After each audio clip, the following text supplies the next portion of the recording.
I'm David Hunt, and I'm the Art Hunter as well, and welcome to the Art Hunter. My guest today is this amazing artist who has got, I don't know, what he's got this thing about New York and on the streets and you know, his street posters all around Melbourne and Sydney at present. I am talking about a man who is a Collingwood supporter, so I like him even more right now. Marco Luccio, hello. Thanks, David. Hello to you. And now you're an award-winning artist. You've got works in 40 public and private galleries or institutions around the world. You've also got pieces in the New York Library and the National Gallery of Australia. Where did the love of art first come about for you? I guess the first clear moment for me was when I was 8 years old and I was drawing with a big fat black texter on my garage wall. And I wasn't meant to, but I was just doing a figure of a little boy. Yeah. And he was wearing braces, and I sometimes wear, you know, braces and slacks and things like that. So I think maybe it was a self-portrait. And my sister walked in, one of my 6 sisters, walked in. And a good Italian boy. Good Italian boy. There's 2 brothers as well, so 9 kids. No TV. Plenty of pencils though to draw with. So yeah, I was drawing on the wall, and my sister walks in and said, you know, sort of yelled at me. But then she also said, "That's a really good drawing." And I thought, oh, I could get away with stuff with this technique. You know? Yeah. So I thought, I think that's the first time. And then through school, like even when I was a little kid, you know, you'd be doing your assignment, and what I would do, because my writing was so bad, I'd do all these little pictures on the side to illustrate the stories. Oh, okay. The teachers loved them. Did they? Yeah, so I got away with a lot of stuff. Wow, so brilliant. And did you study art when you left school? Yeah, so in year 12 was the first time, I guess, in year 9 they put me into extra art lessons because they recognised that I guess I had some sort of talent. Yep. And then always did extra art, and then did year 12 art, so TOP. And then went to Warrnambool of all places and did my first year there. And Why? Why Warrnambool? No one else would take me. No, it was so funny because I was in so Warrnambool was a stepping stone for me to get to RMIT. Okay. So after year 12, I had built a folio up, which I haven't really talked about this before, so it's really kind of interesting for me to talk about for me because I haven't really revealed why I went to Warrnambool. People don't often ask that. So I had done year 12 art and I'd built a folio for fine art. So, you know, everybody's assignments were always very clean and tidy, lots of little dots and lines, and mine were always messy. And my exam for the end of the year was a couch, and we had to draw a couch in a room, and mine looked like it was floating. And so I wasn't really built to apply for design courses, but that's what we were trained to apply for. So I didn't get into any of the design courses because I was a fine artist, as in, you know, painter. And so Warrnambool took me, and my science teacher, I remember my science teacher saying to me, because I said to him, should I repeat year 12? Or should I go and do this Warrnambool thing? Yeah. And he said, Marco, you know how many chicks you'll meet? And I thought, well, that's a good reason to go to Warrnambool. So, yeah. Wow. That's why I went to Warrnambool. Chicks? No, not really. So did you come back into Melbourne, RMIT? Yeah, and the nice thing is, when I first applied for the design courses, I didn't get into any of them. When I applied for fine art, I got into all of them. Right. So, and then I had my choice. And RMIT was one of the ones that said, yep, you come straight into second year. Because I'd done so much work. I really worked my butt off in Warrnambool.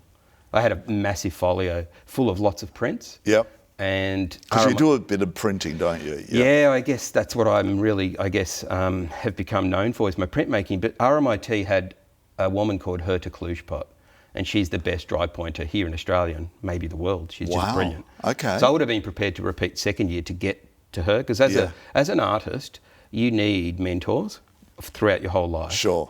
And you must get a really good one and learn as much as you can. Yep. So I had her, and I was prepared to repeat first year, but she said to me, no, come straight into second year because you've done all the work. Okay. So that was great. Right. And so, it was really, it was a great time for me there at RMIT. And where did that take you after that? You know, what did you think, this is what I want to do now? Or were you still a little bit confused because you were too much worried about the chicks? Excuse me. That's very funny. Hang on. Was I too worried about the chicks once I was in second year, or do you mean After you finished at RMIT? After I finished at RMIT, yeah, I was still a young fella, so I still had some concerns about chicks. But I did an honours year, so I stayed on and was lucky enough to be able to do an honours year. But then after that, it gets a bit interesting for me. My life after art school is something I don't often get to discuss, but it gets really kind of funky and interesting, and I do different things that people don't know I've done. Like what? I started my own clothing company. I had a sportswear company, supplied Rebel and Maya, started a personal training company, as in a training diary. So where did the art come into it, or did you get sidetracked? No, I was still doing my art. You were still doing it? I was still entering competitions and making art, but I'd had enough of being broke. Yes. I was really broke, and I liked the idea of having money. Just wanted some money and chicks. So the money, get your money for nothing. Chicks. Get your money for nothing, and that's terrible. We've got to stop saying chicks. But so I just did all sorts of stuff. But to put myself through art school, I did like pizza deliveries. I was really bad at it. The first pizza I delivered, I got the box and went like this. You never put your pizza box like that. Sideways, sideways, yeah. That's what they used to call me. That was my nickname. But so after art school, I was really broke. I had done a lot already. I'd already been entering comps and had been collected into some major collections as a student. So I was off and running, and I'd had a pretty good CV already after 4 years at art school. Yeah.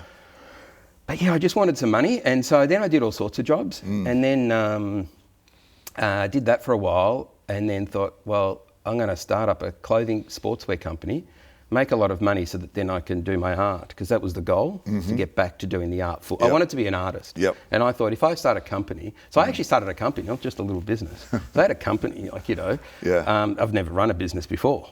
So I just decided I wanted to do it. Yeah. And it was really successful. And we employed people. I took on 2 directors, and we only had to work 3 days a week, and I could just do my art. Wow. Yeah. But it took over for about 8 years. Of course. And then slowly we worked less, and I could get back. But then what I did, because I always had this thing in my mind, Picasso had said, you must at some point live off what you want to do. Don't have the safety boat, you've got to cut and burn the safety boats. Yep. And so I went broke again. I actually, we didn't sell the business for much. Between the 3 of us, we didn't get much money. But I'm really proud of one component of it that's still running, which I don't have anything to do with, but I'm proud of it. And it taught me a lot to do it, to deal with people, how to deal with people and that kind of stuff. But so I went to be broke again. So literally, for your art's sake? For my art's sake. So what I did is I swapped money for time. I realised very quickly that it's the time. So I've always had either more money and less time, or vice versa. You've always it's a hard balance. Yep. And so I teach people who I've mentored, I've said to them, the sooner you swap money for time, and the young people these days, David, don't want to hear that. Of course they don't, yeah. But it's that sort of society now, isn't it? You need the latest mobile phone. And yeah, well, see what you just said then? That's how I became a full-time artist. Yep. My phone belongs to a dead man. You didn't kill him? Well, they say I killed a man in Naples, but that's Caravaggio. But I like to say that because it adds value to my work. True. But the dead man was actually my father-in-law, a brilliant man. Okay. So I got his phone before he died. I pulled it out of his pocket. But it's an old phone, but it's a good phone. I don't need a new phone. Yeah. I have an old TV. People have given me my furniture, but I live as a full-time artist. That's how I make my money. And so swapping money for time, people don't want to do it. I was talking to a woman who's an assistant to somebody who's quite well known in the engineering world, and I met with her, and she said, "What's the secret?" And I said, "There is no secret really." I said, "But the real secret is swapping money for time." And then she said, "So it's people that you know?" And I said, "No, I just said it's swapping money for time." And she said, "I can't do that. I'm too used to earning dollars." Dollars, exactly. Now, I'm just going to jump a bit forward here because it fits in beautifully. You said you got your phone from your father-in-law before he died. He's beautiful man. Beautiful. And you're like, all of a sudden you end up in New York to paint, and you end up in a studio in the Chrysler building. Yeah, which we can see behind you there. It's so I'd always wanted to go to New York because when I was a student in Warrnambool, so it's a good tie-in. When I was a student in Warrnambool, we were shown the film Metropolis, 1922, Fritz Lang, German expressionist, silent film. Not a good film to take a date to, I've learnt. It's too silent. But anyway... all that kissing.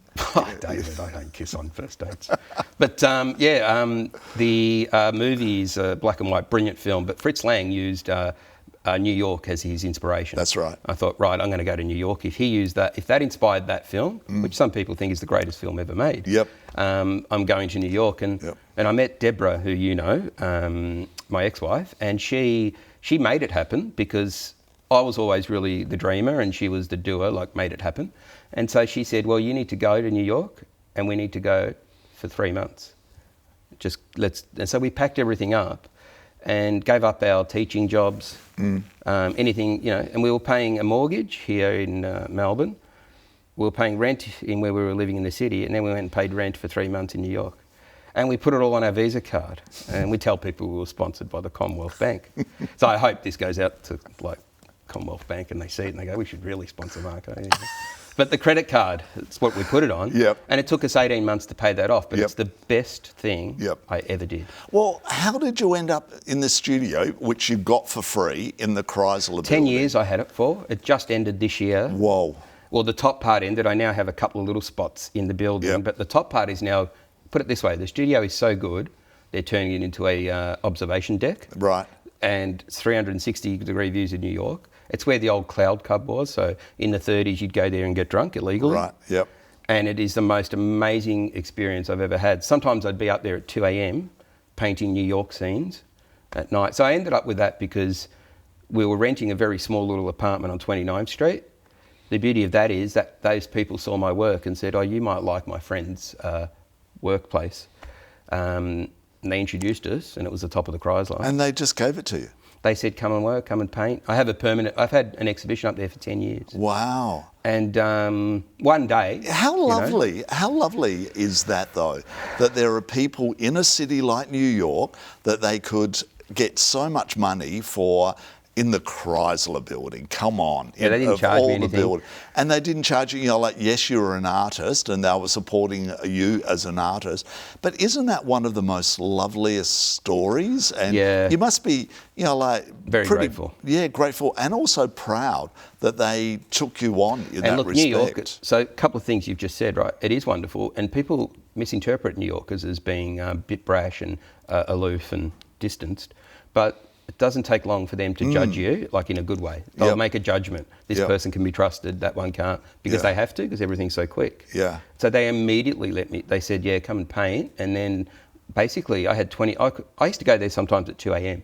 and just, because I'd been painting on the streets, take my big canvases up there. The security guards knew me. Yeah, of course. They'd always comment, want to see the painting. I had to give them a blurb about what I'd been doing. Yeah. Because normally you're not allowed beyond the foyer. No, you're not. No, as a general public. No. Yeah. But then you get in the lift, and the lift, as soon as you get in there, it's got all these little Chrysler things around the edges. It's wooden paneling. It's like, and then as you go higher, it's almost like from the first floor, you get to the 67th floor. So I was up only one floor below the very top. Yeah.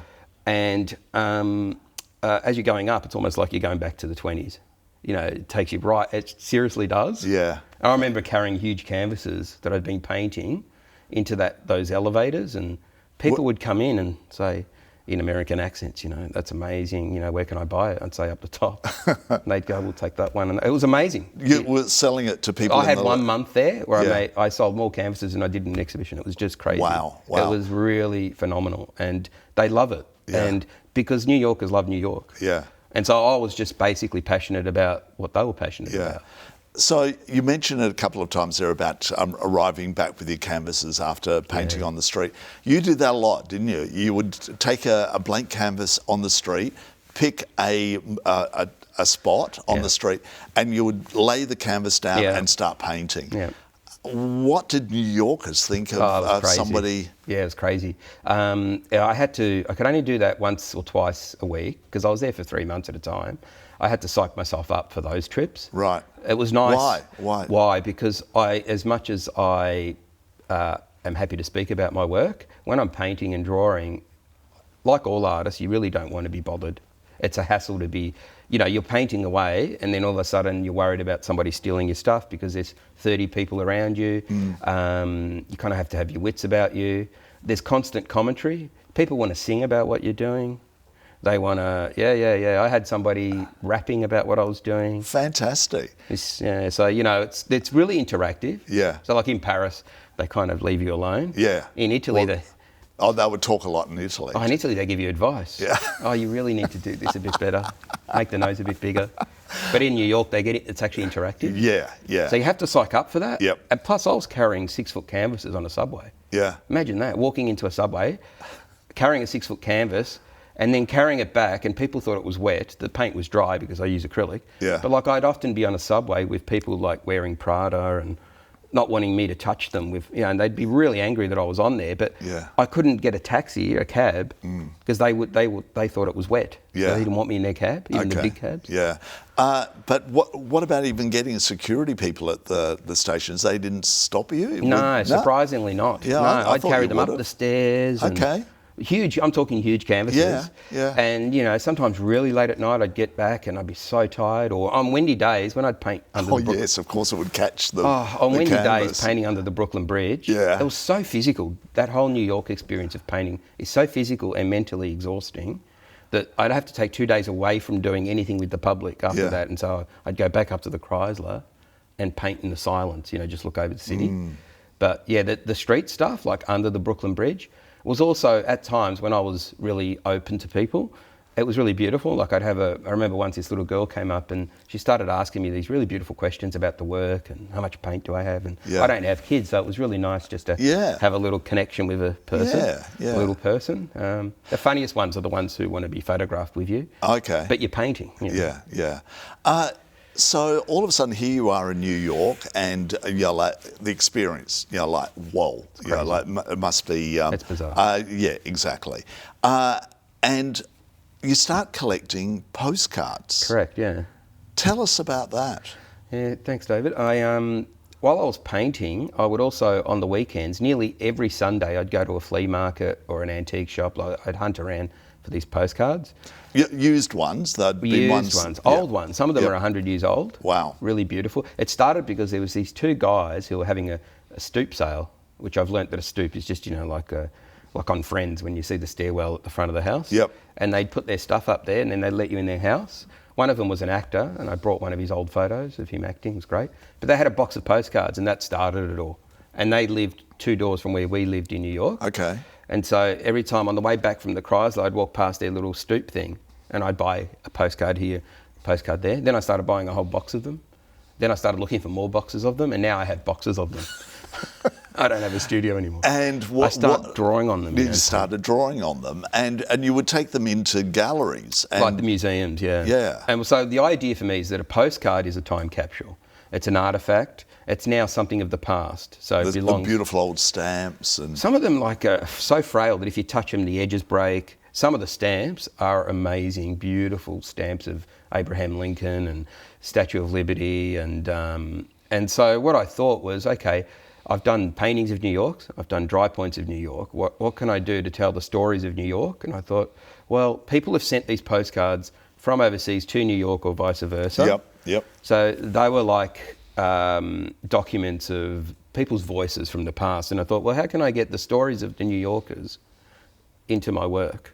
And so I wanted the postcards to be something that documented the stories rather than the city. Mm-hmm. So it's still about civilization, but rather than being literal, I thought I'm going to put everything that I know about New York in different ways into this. So I will take them to the museum and draw things like, you know, classical Greek faces from the Met onto these postcards, because somehow, to me, there was a connection. I couldn't explain it at first, but over the years, it's becoming clearer and clearer that basically, to me, those artefacts are just as gorgeous and beautiful and will become as important as any of these beautiful artefacts. Yep. And they're a ready-made artefact. Yeah.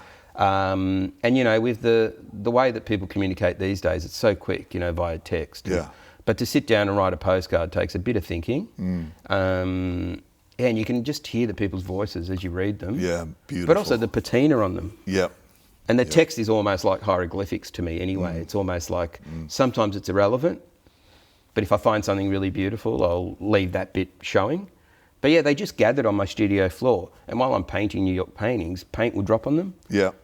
Because I'd heard of Francis Bacon's studio. Have you heard of his studio where you couldn't open the door? Yep. And he loved it when things were stepped on. Yeah. So I did the same. Okay. So- But you also would put a whole lot of, a huge wall of them, Yeah. metres high and wide. Correct, yeah. And then do a painting Over the top.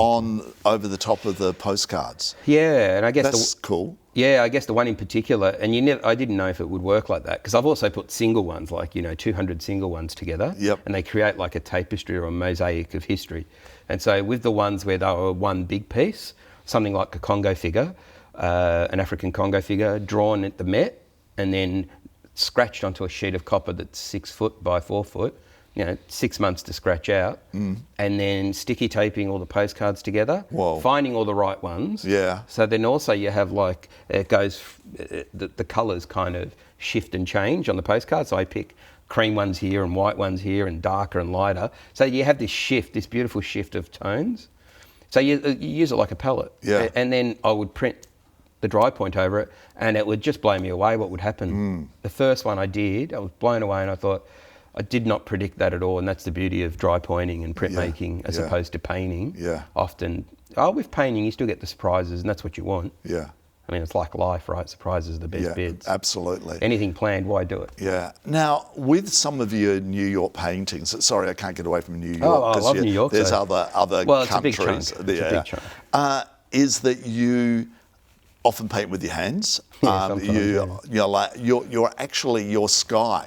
And I've made a comment on this when I've seen a lot of your exhibitions, that your sky plays a major part in your painting, doesn't it? And it's I often love the quite skies. wild and you're like out of control in a way. Yeah, and it's interesting you say that. I've got a collector in New York who said to me, I'd buy just your skies. And so she's thinking that I should do a whole... Yeah. So you're onto something. You and her are onto something. Yeah, okay. So, Deal. You'll get a commission from every sky painting. But the idea too is that with the skies, because I'm doing a lot of architectural, sort of straight lines and, vertical things, it's sort of nice to have the curve of the sky. Yep. So it's a very sort of curvy, lovely kind of... But it's wild sky a lot of the time, I like isn't action. it? Yeah. If I want action in the painting, in the print. Yeah. I don't want... I like stillness when it's used in a way that, you set out to say, okay, this is going to be a very still picture. That happens. But often with my work, it's about the furious energy that's out there. Like, it's furious in New York. So why shouldn't... The sky should represent that. Yeah. And it does, because I'm also... The reason why, David, that they are so energetic is that I'm painting them sometimes for 6 to 8 hours a day.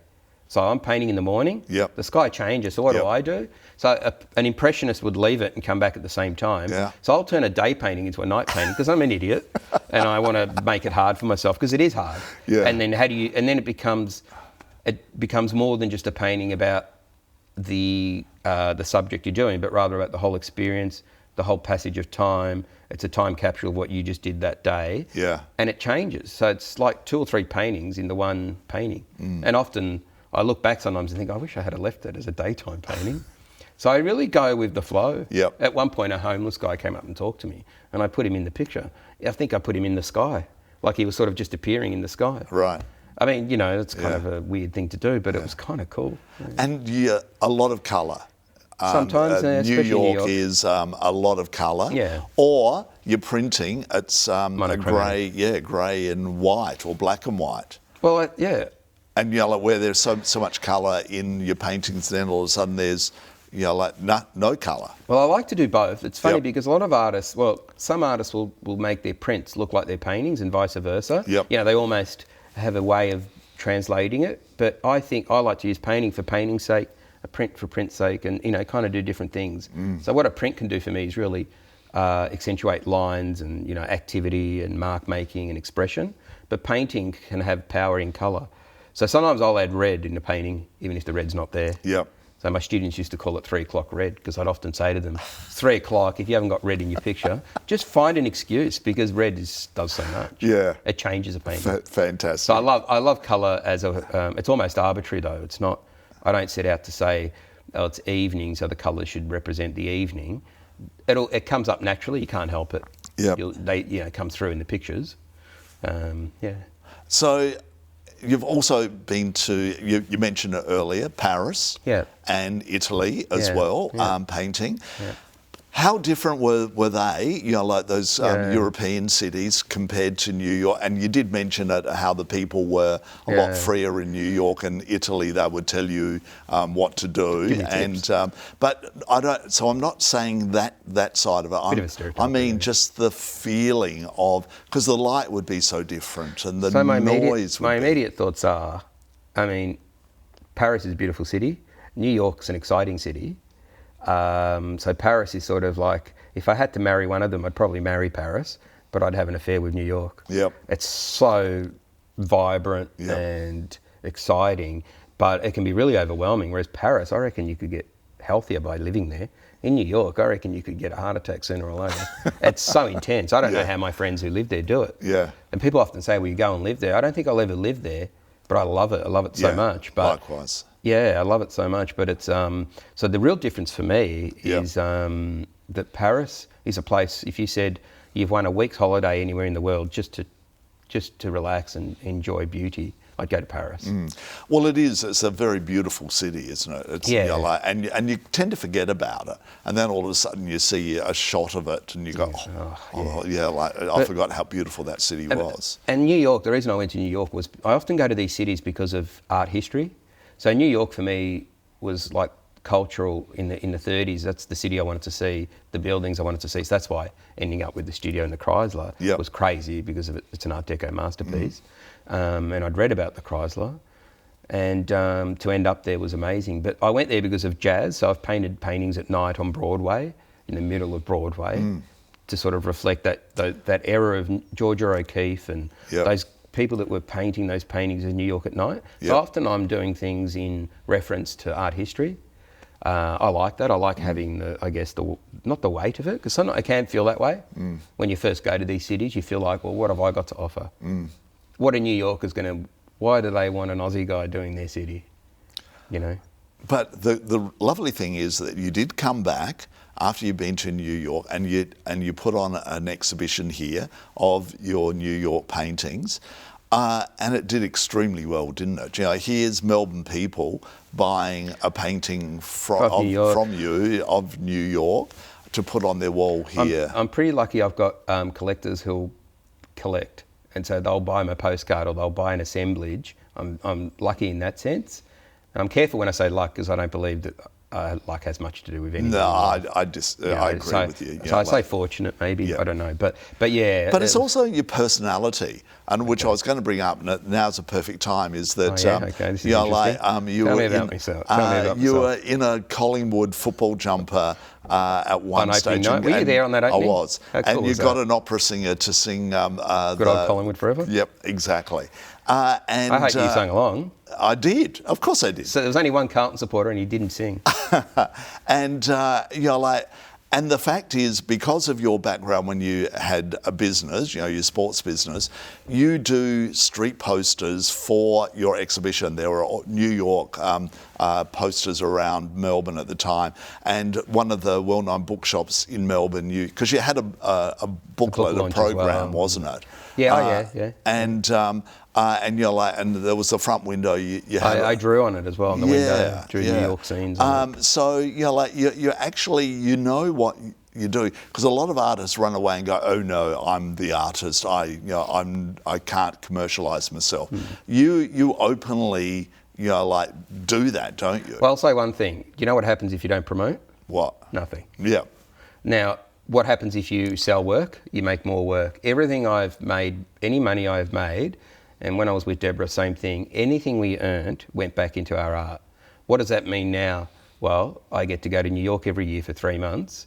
What does it mean when people buy my work? I get to buy the best materials, I get to buy better canvases. So why wouldn't I encourage people to collect my work and buy it? But one thing that I always had a pact with myself, and when Deborah and I were together, we always said that if we ever have to have a show where no one buys anything, we allow that. We allow a buffer, like as if to say we'll be broke again for 2 or 3 years. Okay. And that's okay. So we've had years where we've made things that might not sell as well or whatever, but we've always said as long as you stay true, what will happen is over a period of your lifetime, even the stuff that didn't sell well here will sell later. Okay. And so it's backing yourself Yeah. for a long-term thing. And to be able to risk everything, seriously. So I had a show of abstracts in the middle of a career that I had established cityscapes for. I threw in an abstract show, which was people said to me, I don't even recognise it as yours. Good. I like that. But does that disturb you though, when you're like, or do you get disappointed that people don't buy that particular art? You put on an exhibition like that. It actually did as well as any other show I had. Oh, did it? Yeah, I'm lucky. I'm not lucky. I work hard. What's another word? Fortunate? Fortunate. Yeah. It might not have done as, say, my most, successful show, but it did as well as most artists would hope their best show would do. And I love that you commented just a moment ago as well, saying that you often sell things down the track that might not sell today. Oh, look. But, and I hear that a lot about artists, that they sell something 2 or 3 years later and you go, 20 years later. I just 20. sold the Paris piece, talking about Paris, I sold the Paris piece to a really important guy here in Melbourne who'd seen it 10 years ago. And he said, have you still got that? He had to pay 4 times more. He should have got it 10 years ago. But he brought it. And you never, and you got to just keep doing, you know what, the more honest you are with what you do, the more money, I shouldn't say that, the more success comes to you, because people love that. Yeah. They love integrity. Because what are the best songs? The ones that have the most heart and are written from the truth. You think of Nick Cave songs and David Lynch, who makes amazing films. They all say the same thing. You do it for yourself. So you're saying about, being able to sort of tell people about it. You've got to tell people about it. I mean, I don't meet too many artists who say they don't want to sell their work. It's just that they don't want to do the hard work and the difficult stuff. Like, doing interviews is hard. You have to think about and articulate things, and it's difficult. I'd probably rather if I didn't have to do 80% of what I do when it comes to promoting it. If people just flock to my shows without me telling them about it, I'd say yes. I'd say, let's do that. COVID comes along, hard time for everyone, especially the arts. Yeah. You do something with birds. What sort of birds, and what did you do? Albatrosses? Albatrosses, yes, that's correct, actually. Albatrosses, that's the plural. I'm glad you didn't say seagulls. A couple of people have thought they were seagulls. I've already interviewed you about this before, okay, so you're not so clever. Okay. No. So the albatross comes from a book I did with the author John Hughes, and one of the images was 2 birds, 2 albatross with their beaks crossed. Yep. So what I thought is, when COVID hit, I thought immediately of the how some people are going to really struggle, with the whole not being able to see each other. And also had never made any art that involved a social kind of message, so sort of like social activism, I've got to watch how I say this. I wanted to touch people on the streets. Sounds a bit sus, depending. Yeah, so I wanted to touch... Emotionally. Not physically. Emotionally wanted to touch people on the streets. So I thought, what better... So I spoke to John at Rock Posters, who you mentioned earlier, who had done my posters on the streets. And I said to John, look, with these posters that you're doing, I don't imagine you're going to have a lot of rock bands coming out during COVID. He said, got no one. And I said, what do you think? We do something to really send a message of love, hope and trust. And he just said yes immediately. He said, let's do it. So it was a collaboration between the 2 of us. Okay. And they went out to Melbourne and Sydney, 2 birds, and the words were love, hope and trust. I chose those words really carefully. I sent them to a few of my closest people and said, which words, and I manipulated it a bit. Yep. So we'll get rid of the word this and put this instead. Then it sat beautifully, love, hope, trust. Love, because like the Beatles say, that's all you need. Trust, you got to have trust in yourself, trust in your process. And during COVID, we really needed to trust each other. Absolutely. That we do the right thing. Yep. And hope. And hope was a little nod to Shepard Fairley's poster in New York in America about Barack Obama, who when he just had the words hope. Yep. And the word hope, I mean, you always got to have hope. I really get discouraged when artists say, I'm giving up hope, or I'm feeling hopeless. Hopeless is a big word. Yeah, and sometimes we get that way. And I thought, well, and it worked. People were photographing them and putting them on Instagram, and nearly every day I'd get onto Instagram and somebody had hashtagged it and said things like, in St Kilda here, somebody wrote, walking past, I think it was Ackland Street or somewhere, and they said, this message just lifted my spirits and I walk past it every morning and I love it. Yep. And things like that. And people were kind of connecting to me in a way that the normal work wouldn't. Yep. And it allowed me to kind of basically almost have like an exhibition, a street art exhibition. It's a street poster. And then I invented the little postcards, which you've seen. Yep. And the postcards were a way of people, again, it's the postcard, I love postcards. So 56,000 of them went out. Whoa. And people were writing in almost, several a day saying, and people wrote in after hearing my interview on your station, can I have the postcards, please? And then they'd send them off to people. So I had people also in New York, Canada, but mainly in Australia. And the messages that they were sending me, via the website, because I had a little section where they could leave a note, I've kept those and I'll keep those forever. Like I'll do something with those words. It was amazing. Now, without giving too much away, because you might be planning a new exhibition down the track, have you, through COVID, have you started developing something new, something exciting? Yeah. And is it getting near the end? Will it be exhibited November. soon? November? Yeah, November this year. Right, okay. It's Greek mythology. It's images of Greek mythology, and I can speak about it because it's already the promo machine will gear up soon, so I have to talk about it. So John Hughes, who wrote The Garden of Sorrows, he was shortlisted for the Miles Franklin last year. Yep. An amazing writer. He's written 10 books. He's won awards, brilliant writer. And he's written 10 fables about Greek mythology. The crazy and wonderful thing is Medea is set in a New South Wales detention centre.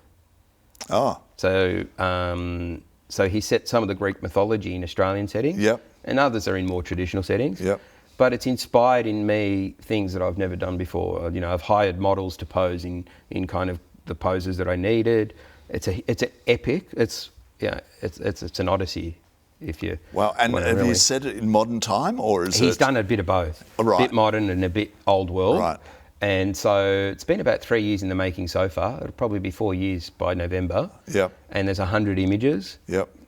Drawings, paintings, and a lot of assemblages as well. So like horses made out of wood, metal bits. I go for a walk on the train line near me, and I pick up a bit of wire that looks like a horse's head. Yeah. The next day I pick up a long bit of metally bit. So in other words, all those trains that are crashing at present are when you pull the pins out. Is that what you're doing? What's really funny is I take a lot of those pins, but there's an adjacent railway track.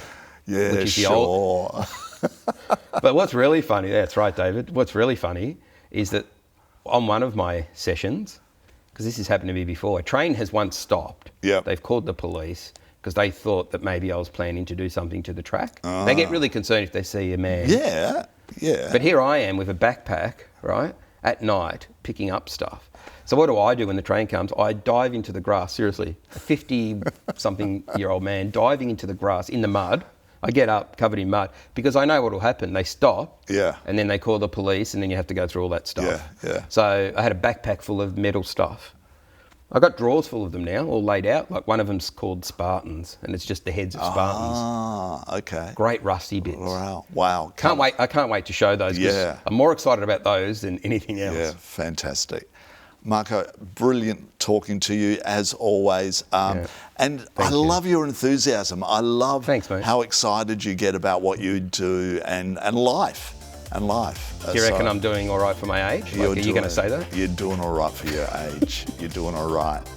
So thank you. Thank you, David. It's wonderful. So thank you for watching. I'm David Hunt, and you've been watching The Art Hunter.